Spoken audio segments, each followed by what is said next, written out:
Shalom, selamat datang saudara, siap memuji Tuhan pagi hari ini. Yuk sama-sama kita bangkit berdiri, kita mau memuji Tuhan pada pagi hari ini. Come on, sama-sama tepuk tangan di atas kepala kita.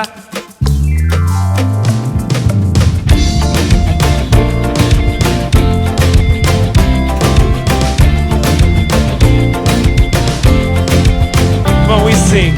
Kau Tuhan pegang hidupku, tak akan goyah bersamamu. Kau Tuhan hidup di hatiku, kini ku bersuka dalam-Mu. Takkan pernah ku lepaskan genggaman tangan-Mu. Aku telah dimenangkan oleh kuasa darah-Mu. Ku kan berdiri bersorak-sorai dengan segenap kekuatanku. Ku kan bernyanyi untuk-Mu selamanya. Sing! Oh, oh, oh. Oh, oh, oh.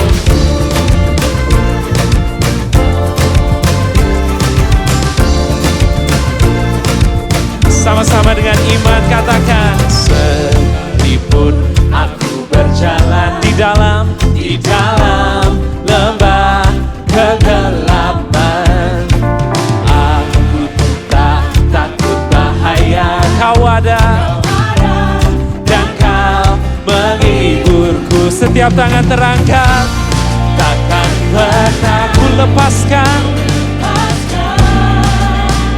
genggaman. Aku telah dimenangkan oleh kuasa. Sing! Ku kan menari bersorak-sorai dengan segenap kekuatanku. Ku kan menyanyi untuk-Mu selamanya. Oh, oh, oh, shout it out. Oh, oh, oh.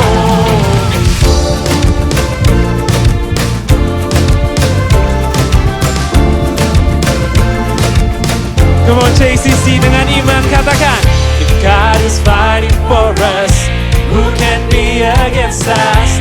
God is fighting for us, who can be against? Nobody. God is fighting for us, and who can be against us? If God is fighting for us, who can be against us? Di tengah berbagai prahara yang ada, mengangkat tanganku ke atas kepala. Betapa ku yakin Bapakku kan turunkan tangan, gak baik untuk mengangkatmu dari kegelapan. Babylon burning to my home, sudah Messiah yang telah mati untuk kamu semua dan saya. Di atas semua masalah api nyala membara, lunasi di atas kayu. Come on, we sing. If God is fighting, God is fighting for us, and who can be against us? If God is fighting for us, who can be against us? If God is fighting for us, who can be against us? If God is fighting for us, who can be against us? Semua katakan, ku kan menari bersorak-sorai dengan segenap kekuatanku.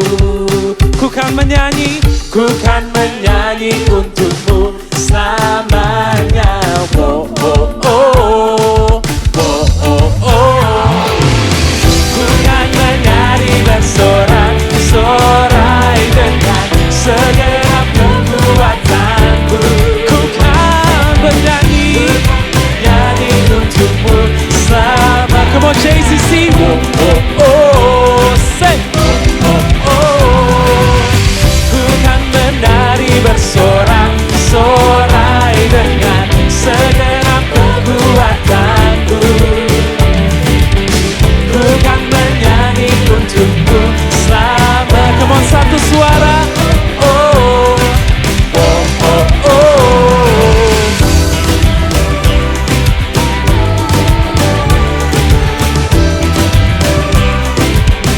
Come on, yang bersuka cita sorakan haleluya. Come on, berikan kemuliaan yang paling meriah bagi Yesus. Silakan duduk saudara. Kita siapkan hati kita mau menyembah Tuhan pada pagi hari ini. Ya Tuhan yang gak pernah meninggalkan kita, selalu ada bersama kita. Ya Tuhan yang janjinya selalu pasti, amin. Kita siapkan hati kita untuk menyembah Dia pada pagi hari ini.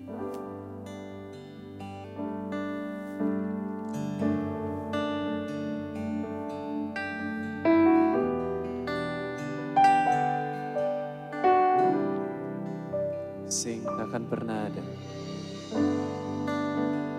Kan pernah ada kasih di dunia seperti kasih-Mu Tuhan. Telah buktikan cinta-Mu padaku dengan penebusan-Mu.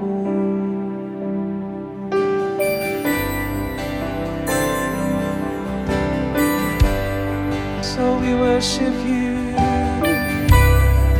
selalu ada Tuhan. We sing takkan pernah ada, takkan pernah ada kasih di dunia seperti kasih-Mu Bapa. Kau telah buktikan cinta-Mu padaku dengan penebusan-Mu. Jauh di lubuk hatiku ingin ku katakan,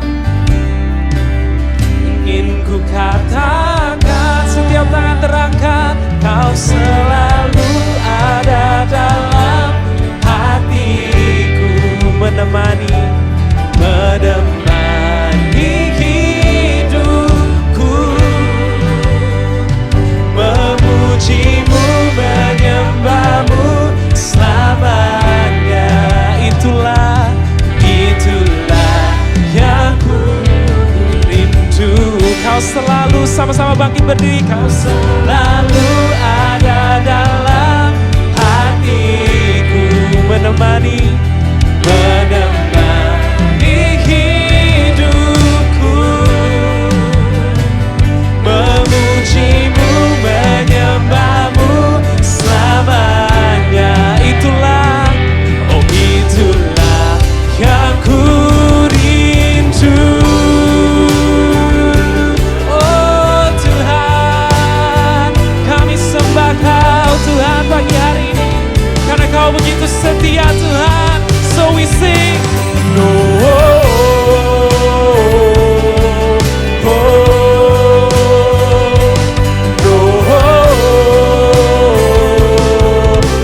and when you have no words left, just begin to sing. Dia begitu baik, Dia begitu setia. Kau selalu ada dalam hatiku, menemani hidupku, memuji-Mu, menyembah-Mu selamanya. Itulah yang ku rindu. Kau selalu ada dalam hatiku, hidupku, memuji-Mu, menyembah-Mu selamanya. Come on, sekali lagi, setiap tangan terangkat, katakan dengan penuh iman, katakan Kau selalu ada dalam hatiku, menemani hidupku. Come on, dengan penuh iman katakan, memuji-Mu, menyembah-Mu selamanya. Itulah yang ku rindu, itulah yang ku rindu. We sing, sky syukur bagimu. Kau hadir dalam hidupku kini, oh kini. Ku datang sujud di hadapanmu, memujimu, menyembahmu. Yesus, ku menyembah. Come on Jesus, di setiap tangan terangkat katakan segala puji, segala pujian, syukur bagimu. Kau hadir dalam hidupku. Dan kini ku datang sujud di hadapanmu, memujimu, menyembahmu. Yesus, ku menyembahmu, memujimu, menyembahmu. Yesus, ku menyembahmu.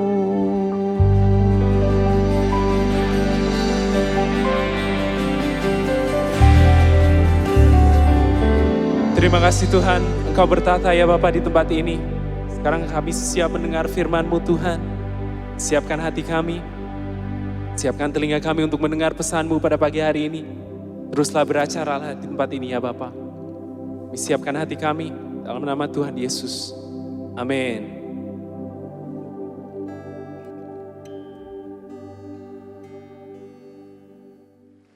Baik, mari kita akan masuk dalam firman Tuhan. Minggu lalu kita belajar tentang gerbang indah. Bagaimana Tuhan memberikan Petrus dan Yohanes, kita lihat gambar di belakang ini, gerbang indah di Yerusalem. Tempat di mana seorang lumpuh, Petrus dan Yohanes membangkitkan seorang lumpuh. Siapa yang hadir minggu lalu boleh angkat tangan? Ya, ada yang tidak hadir? Oke, ada yang gak hadir, gak apa-apa. Nah hari ini saya waktu mau mempersiapkan akan firman pada hari ini, tiba-tiba Tuhan memberikan satu impresi yang kuat pada hari ini. Entah buat siapa firman ini, tetapi saya berharap saudara menangkap sesuatu. Mari kita lihat Pengkhotbah 9 ayat 11. Pengkhotbah 9 ayat 11, mari kita baca bersama. Lagi aku melihat di bawah matahari bahwa kemenangan perlombaan bukan untuk yang cepat, keunggulan perjuangan bukan untuk yang kuat, juga roti bukan untuk yang berhikmat, kekayaan bukan untuk yang cerdas, dan karunia bukan untuk yang cerdik cendekia, karena waktu dan nasib dialami semua. Mari kita baca baik-baik ayat ini. Saya berharap saudara setiap ayat hanya beberapa menit ke depan saudara tangkap baik-baik. Alkitab menuliskan bahwa Salomo, raja yang menuliskan kitab Pengkhotbah, itu menuliskan seperti ini. Di bawah matahari, kemenangan perlombaan ternyata bukan untuk yang cepat. Ada orang yang cepat, tetapi tidak selalu yang paling cepat itu yang menang perlombaan. Jadi di dalam dunia ini ada hukum yang namanya ketidakpastian. Betul ya? Segala sesuatu tidak ada yang pasti. Nah, kemenangan perlombaan bukan untuk yang cepat. Lalu diteruskan, keunggulan perjuangan bukan untuk yang kuat. Ada yang berjuang, tetapi waktu dia unggul, belum tentu yang kuat yang unggul. Saudara yang sudah berusia akan mengerti firman ini, betul ya? Kalau yang masih muda, oh enggak Pak, saya harus paling cepat, paling kuat, paling berhikmat. Tetapi Alkitab menuliskan selanjutnya, juga roti bukan untuk yang berhikmat. Ada yang gak berhikmat, ada yang gak sekolah, sekolahnya gak pinter-pinter amat. Tiba-tiba nikah sama konglomerat.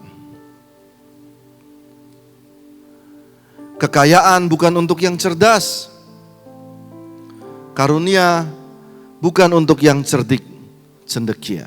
Lalu ayat di bawahnya, karena waktu dan nasib dialami mereka semua. Apa yang Salomo hendak tuliskan. Salomo hendak menuliskan begini, saudara perhatikan baik-baik. Yang pertama, engkau bisa cepat, engkau bisa kuat, engkau bisa berhikmat. Salomo berkata, kejarlah semua itu. Tetapi ada satu sisi, kalau engkau tidak kuat, kalau engkau tidak cerdas, kalau engkau kurang berhikmat, kamu pun juga punya kesempatan. Itu kata Salomo. Jadi semuanya di bawah matahari ini, semua mengalami waktu dan nasib. Bahasa aslinya waktu dan kesempatan. Yang artinya semua orang punya waktu dan kesempatan yang Tuhan akan berikan. Katakan amin. Kalau saudara berkata, saya kurang cantik Pak, kamu juga akan alami waktu dan kesempatan. Saudara berkata, saya kurang pinter Pak, saya gak bisa dapat beasiswa. Kamu beasiswa buat apa? Supaya kerja. Kamu nanti kerja juga bisa mengalami waktu dan kesempatan. Katakan amin. Jadi Salomo memberikan semua orang di dunia mengalami waktu, time and chances. Jadi hari ini pesan Tuhan buat kita, time and chances, waktu dan kesempatan bisa dialami semua orang, baik yang pintar, yang tidak pintar, yang cerdas, yang kurang cerdas, yang kuat, juga yang lemah. Semua punya waktu dan kesempatan. Berikan tepuk tangan buat keadilan Tuhan. Ya, saudara yang tepuk tangannya lemes gini, waktu dan kesempatan juga ada buat saudara. Katakan amin. Ya, semua alami. Jadi jangan takut. Nah, mari kita lihat Yohanes 11 ayat 3. Ada Tuhan yang di atas daripada waktu dan kesempatan. Saya mau perkenalkan saudara kepada Tuhan yang di atas waktu dan kesempatan. Mari kita lihat. Dan Lazarus yang sakit itu adalah saudaranya. Kedua perempuan itu mengirimkan kabar kepada Yesus. Tuhan, dia yang kau kasihi sakit. Ketika Yesus mendengar kabar itu, ia berkata, penyakit itu tidak akan membawa kematian, tetapi akan menyatakan kemuliaan Allah, sebab oleh penyakit itu, anak Allah akan dimuliakan. Nah, perhatikan sejenak saudara. Ada, bisa dikasih gambarnya? Lazarus, ya. Tuhan Yesus sangat dekat pada keluarga ini. Ada Maria, ada Marta, dan yang di belakang itu, belakang Tuhan Yesus itu, yang di belakang Tuhan Yesus itu Lazarus. Marta yang sibuk ngurus makanan, Maria yang sujud di kaki Yesus, menggambarkan 3 kepribadian yang berbeda-beda.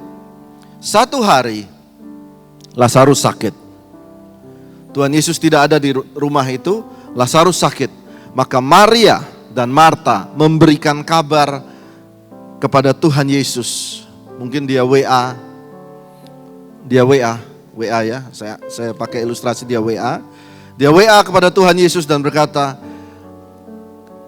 orang yang kamu kasihi sedang sakit. Siapa namanya? Lazarus. Lalu Tuhan Yesus membalas WA-nya dengan Yohanes 11 ayat 3 tadi. Coba kita lihat Yohanes 11 ayat 3. Tuhan, dia yang engkau kasihi sakit. Lalu jawabannya adalah begini, dijawab loh.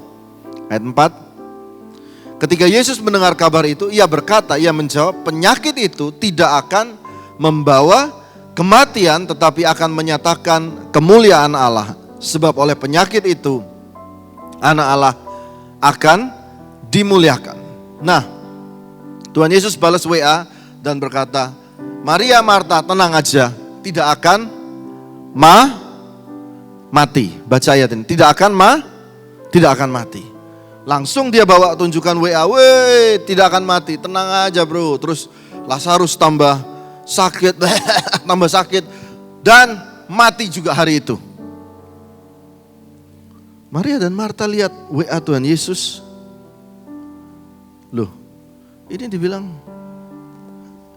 ini ayatnya salah nggak? Tidak akan mati, tidak membawa kematian, tapi kenyataannya mati. Lazarus mati, dead. Apa ini?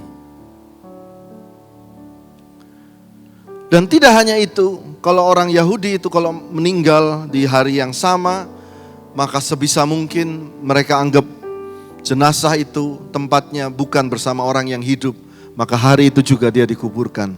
Zaman dulu dimasukin ke dalam gua, ditutup. Hari kedua, hari ketiga, Tuhan Yesus gak datang. Dan Maria Marta mulai lihat WA-nya Tuhan Yesus. Loh, hari ke-1, di saat yang paling kita membutuhkan, dia tidak ada. Lalu mati, telat pula. Hari ke-1, hari kedua, hari ketiga, pupus semua harapan. Kenapa? Karena orang Yahudi itu punya kebiasaan, mereka berkata kalau orang sakti atau yang namanya orang hebat, orang bisa bangkit dari mati itu nggak mungkin lebih dari 3 hari. Kalau hari ke-4 menurut orang Yahudi tidak ada dan tidak pernah ada, dan menurut hitungan mereka tidak mungkin bisa. Jadi hari ke-4 mereka sudah mungkin di-delete WA-nya. Dan hari ke-4 siang-siang baru Tuhan Yesus datang. Dia datang dan berkata, halo, apa kabar? Itu kalau Maria Marta mau tak lempar aja nih. Bener gak tuh? Lalu Tuhan Yesus dibawa ke kubur itu dan dengan santainya dia berkata, Lazarus, keluarlah. Dan setelah 4 hari mati sudah busuk semua, Lazarus keluar. Jadi di sini menyatakan bahkan kematian pun tidak bisa melawan yang namanya firman atau perkataan Tuhan Yesus. Sekali lagi baca, penyakit itu tidak akan membawa kematian. Ayo kita baca sama-sama. Penyakit itu tidak akan membawa kematian, tetapi akan menyatakan kemuliaan Allah, sebab oleh penyakit itu anak Allah akan dimuliakan. Artinya apa? Firman Tuhan lebih kuat daripada kematian. Itu namanya demonstrasi. Berikan tepuk tangan buat Tuhan Yesus. Tuhan di atas, Tuhan Yesus di atas daripada waktu dan kesempatan. Katakan amin. Yang kedua, sebuah cerita. Ya. Yang kedua, sebuah cerita, coba ditampilkan gambarnya. Orang yang lumpuh di sebuah kolam. Ya. Orang ini lumpuh berapa lama? 38 tahun. Coba katakan sama saya, 38. 1, 2, 3. 38 tahun. Nah, perhatikan baik-baik cerita ini. Saya akan bawa dari sudut pandang yang berbeda. Perhatikan baik-baik. Waktu dan tempat. Orang yang paling kaya di Indonesia, almarhum Lim Siu Leong, Sudono Salim, yang bikin BCA, yang bikin Indofood, pernah berkata, orang yang paling hoki itu adalah orang yang ada di waktu yang tepat dan ketemu orang yang tepat. Dan dia berada di tempat yang tepat. Tapi bagaimana dengan orang ini? Orang ini 38 tahun lumpuh. Dia berkata 38 tahun dan dia lumpuh. Ya, 38 tahun artinya menandakan waktu, katakan waktu. Waktu 38 tahun. Lalu dikatakan kolam ini sewaktu-waktu dia bergoncang, itu tanda malaikat sedang turun. Sewaktu-waktu menandakan yang kedua, waktu juga. Kalau dia bergoncang, kalau kamu lompat ke dalam kolam itu, kamu sembuh. Dan selama 38 tahun, berpuluh-puluh tahun, setiap kali dia goncang, orang lain dulu yang masuk ke dalam kolam itu. Kenapa? Karena dia lumpuh. Jadi waktu tidak mendukung orang ini. Tidak mendukung, waktu tidak mendukung, waktu tidak ada, tidak memihak kepada orang ini. Atau orang Chinese berkata, hokinya tidak kena. Karena tiap kesempatan gagal dan waktunya udah terlalu lama. Dan yang ketiga, dia sudah terlalu tua. Yang kedua, tempatnya salah. Tiap kali mau lompat, keduluan orang. Pasti kalau diterusin bisa sampai 70 tahun dia ada di situ. Sampai mati. Di tengah-tengah waktu dan tempat yang salah. Saudara, kalau perhatikan Injil, Tuhan Yesus itu tidak mengarah ke tempat ini. Tapi dia harus lewat ke tempat itu. Mau yang kedua, mendemonstrasikan bahwa dia Tuhan atas waktu dan tempat. Bahkan di atas waktu dan kesempatan dan tempat yang salah sekalipun, dia bisa ada di situ. Dia taruh tangannya seperti gambar ini dan berkata, kamu mau sembuh? Dan orang ini berkata, Pak, waktu tidak memihak pada saya, tempat tidak memihak pada saya. Setiap kali saya mau lompat, dia penuh dengan alasan dan Tuhan Yesus berkata, kamu mau sembuh tak? Mau Tuhan. Dan Tuhan potong yang kompas ya. Dia potong jalur pintas, tidak perlu kamu lompat ke sana, tidak perlu tunggu malaikat, tidak perlu tunggu dia getar-getar, tidak perlu tunggu 70 tahun lagi, tidak perlu tunggu belas kasihan lagi. Dan dia katakan, bangun dan berdiri. Itu menyatakan dia Tuhan di atas waktu dan kesempatan dan tempat. Berikan tepuk tangan buat Tuhan kita. Saya akan lanjutkan saudara. Bentar, saya buka dulu. Yesus datang menunjukkan kedua. Nah yang terakhir, ini bagian terakhir saudara. Jadi firman Tuhan melewati yang namanya maut. Firman Tuhan juga melewati yang namanya waktu dan tempat. Mari kita lihat Kejadian 1 ayat 14. Ini bagian terakhir. 9:38. Ayo Kejadian 1 ayat 1. Saudara kita baca ya sama-sama ya supaya saudara semua. Pada mulanya Allah menciptakan langit dan bumi. Ayat 2. Bumi belum berbentuk dan kosong. Gelap gulita menutupi samudra raya. Dan roh Allah melayang-layang di atas permukaan air. Jadi segala sesuatu kacau. Bahasa Ibrani tohu wahohu yang artinya semuanya kacau. Gelap gulita. Dan roh Allah melayang-layang di atas air, di atas permukaan air. Lalu ayat ketiga. Berfirmanlah Allah, apa? Jadilah terang, lalu terang itu jadi. Ya, mari baca sekali 1, 2, 3. Berfirmanlah Allah, ayat jadilah terang, lalu terang itu jadi. Nah, jadi kita ini gambaran daripada Tuhan. Kalau kita ada di suatu tempat yang kacau, suatu tempat yang jelek, maka hakikatnya tempat itu menjadi baik. Saya ulangi lagi, itu hakikat orang Kristen atau orang yang percaya kepada Tuhan. Karena Allah berkata, waktu dia ada di tengah-tengah kekacauan, dia ada di atasnya, yang pertama terjadi adalah sebuah terang. Jadi kalau saudara hakikatnya ada di perusahaan, saudara kerja di perusahaan yang minus, harusnya perusahaan itu jadi plus. Kalau saudara menikah dengan seorang wanita atau seorang suami yang minus, harusnya dia naik. Katakan amin. Itu hakikatnya begitu.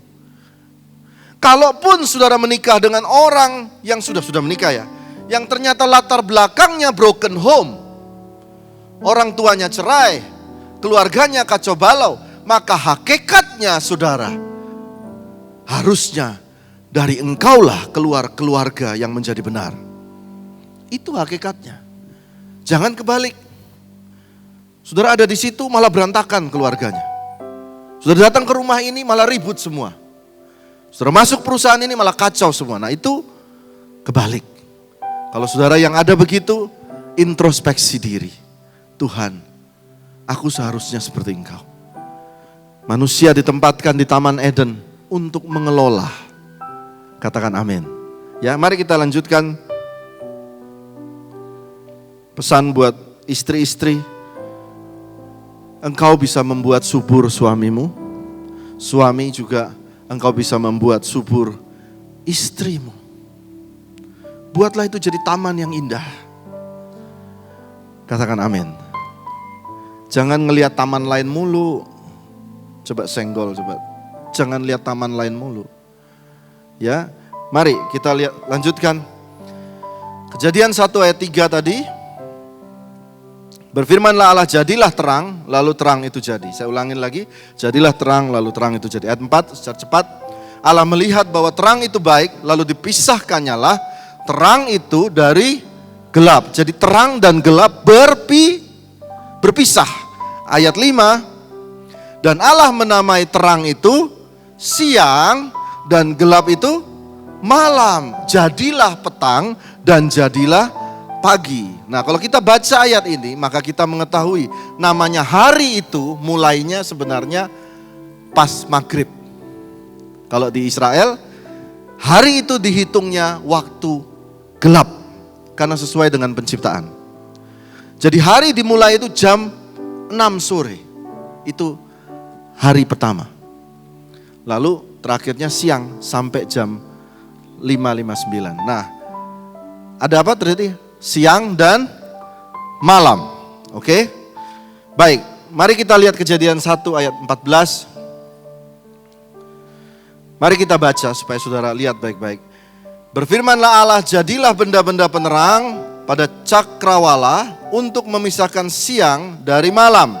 Biarlah benda-benda penerang itu menjadi tanda yang menunjukkan masa-masa yang tetap dan hari-hari dan tahun-tahun. Ayat 15. Dan sebagai penerang pada cakrawala, biarlah benda-benda itu menerangi bumi. Dan jadilah demikian. Ayat 16. Maka Allah menjadikan kedua benda penerang yang besar itu, yakni yang lebih besar untuk menguasai siang, dan yang lebih kecil untuk menguasai malam. Dan menjadikan juga bintang-bintang. Ayat 17. Kejadian 1 ayat 17, saya tambahin, maaf ya. Allah menaruh semuanya itu di cakrawala untuk menerangi bumi. Lalu ayat 18. Allah menguasai dan untuk menguasai siang dan malam, untuk memisahkan terang dari gelap. Allah melihat bahwa semuanya itu baik. Ayat 19. Jadilah petang dan jadilah pagi, itulah hari ke... Oke, saudara baca lagi. Saudara nggak bingung ya? Halo? Hari pertama, Tuhan memisahkan siang, terang, malam apa? Gelap. Itulah hari apa? Pertama. Coba ada gambarnya. Hari pertama. Video.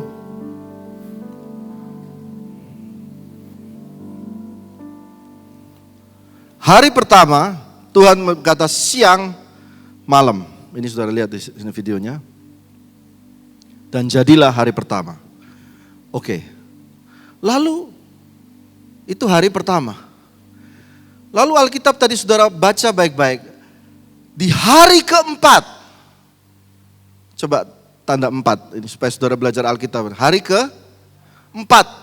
Coba buka lagi Kejadian 1 ayat 14. Berfirmanlah Allah, jadilah benda-benda penerang cakrawala. Jadi terus ayat 15. Dan sebagai ayat 16 Kejadian 1:16, maka Allah menjadikan kedua benda penerang, yakni yang lebih besar atau disebut matahari, betul ya? Yang lebih kecil yang disebut bulan untuk menguasai malam, dan menjadikan juga bintang-bintang. Ini di hari keberapa? Hari ke-4. Lah, lalu hari pertama, hari kedua, hari ketiga, terangnya dari mana?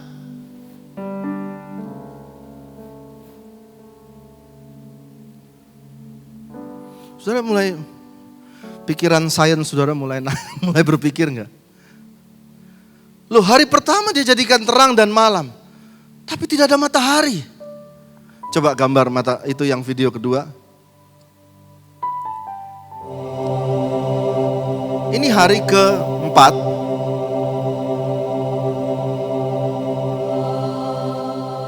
Dia ciptakan yang besar untuk menguasai yang siang. Kita lihat baik-baik.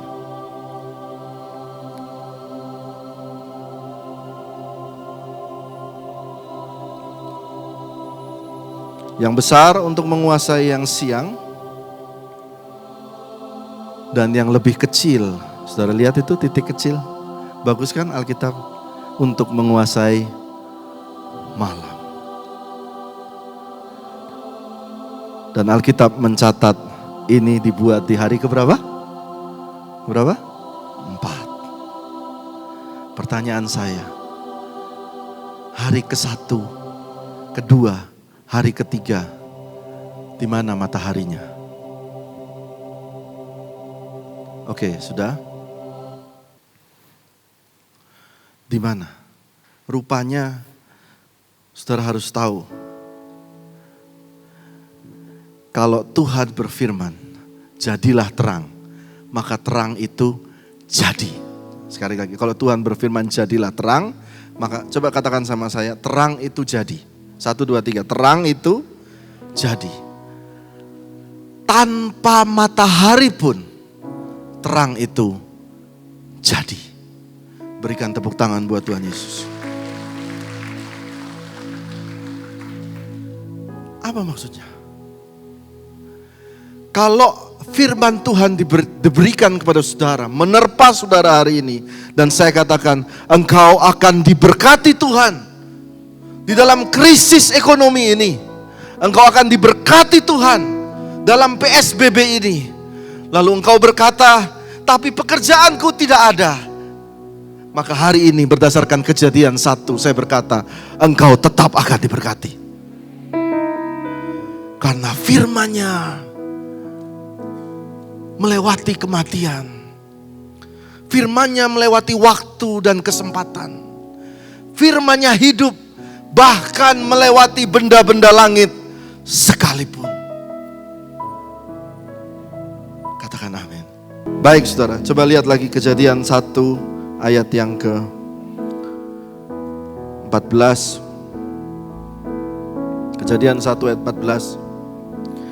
Berfirmanlah Allah, jadilah benda-benda penerang pada cakrawala memisahkan siang dan malam, matahari dan bulan.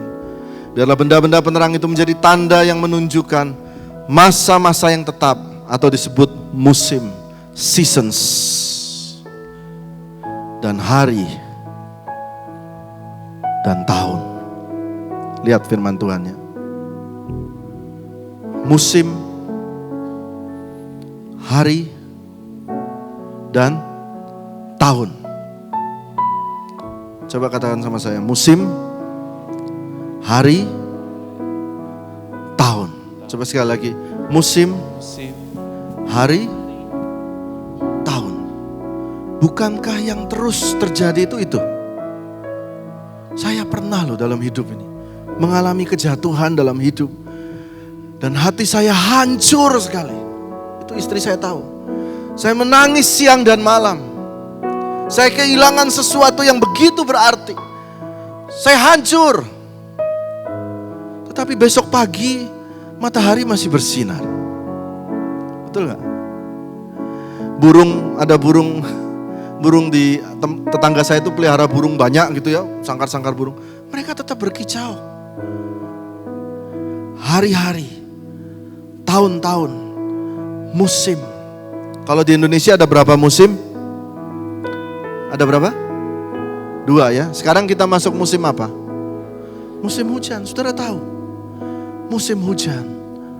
Lalu musim panas. Musim hujan. Musim panas. Bukankah itu firman Tuhan yang masih terjadi sampai hari ini? Dan hari ini hari apa? Hari Minggu. Tahun 2020.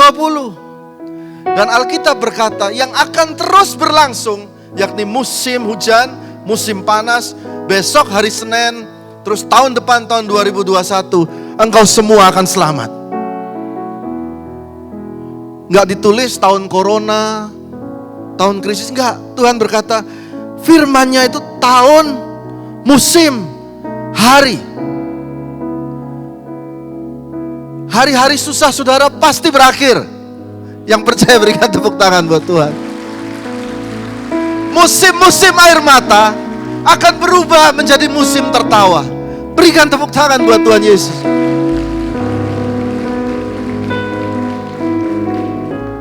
Musim saudara minta pertolongan akan berganti saudara memberi pertolongan. Berikan tepuk tangan yang kuat. Akan terus menerus. Jadi saudara jalani semua. Nikmati setiap musim dalam hidupmu. Katakan amin. Waktu musim panas, kamu jual lo es jeruk. Waktu musim hujan, jualah bakso yang panas. Ya bukan?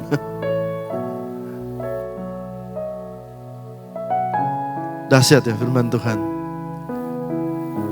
Waktu musim hujan, makanlah mangga dan pete yang banyak. Saya lagi jualan pete, saya gak malu. Karena lagi musim, makanlah. Tapi waktu musimnya tidak berbuah, ya sudah, ikat perut. Hidup ini bersama Tuhan dengan senyum hadapi semua. Amin. 2 yang saya tadi tulis di sini. Yang pertama, 3 kunci hari ini Tuhan di atas waktu dan kesempatan. Yang pertama adalah nikmati setiap musim. Katakan amin. Yang kedua, ucapkan janji Tuhan dalam setiap musim. Karena janji Tuhan itu lebih kuat bahkan daripada matahari, bulan, dan bintang. Yang percaya boleh berikan tepuk tangan buat Tuhan Yesus. Musim akan selalu berganti, kasih Tuhan tetap abadi, tak akan berubah sampai selamanya. Ku tetap percaya, ku yakin Tuhan memberkati, ku yakin Tuhan melindungi. Burung di udara Tuhan pelihara, karena kasih-Nya Tuhan selalu menolongku, selalu menjagaku. Sehelai di rambutku tak akan terjatuh tanpa seizin-Mu. Tuhan selalu menolongku, selalu menjagaku. Dia mengenyangkanku dan peliharaku seumur hidupku. Tuhan memberkati engkau dan melindungi engkau. Tuhan menyinari engkau dengan wajah-Nya, memberikan engkau kasih karunia. Tuhan menghadapkan wajah-Nya kepadamu dan berikan engkau damai sejahtera. Berkat dari Allah Bapa, kasih karunia Tuhan Yesus, penyertaan Roh Kudus menyertai kita semua mulai hari ini sampai selama-lamanya. Semua yang diberkati sama-sama katakan amin. Berikan Aku berseru, Engkau pun menjawab. Engkau menambahkan kekuatan jiwaku. Karena kasih-Mu dan karena setiamu, tempat perlindungan dan pertahananku. Sungguh Kau yang ku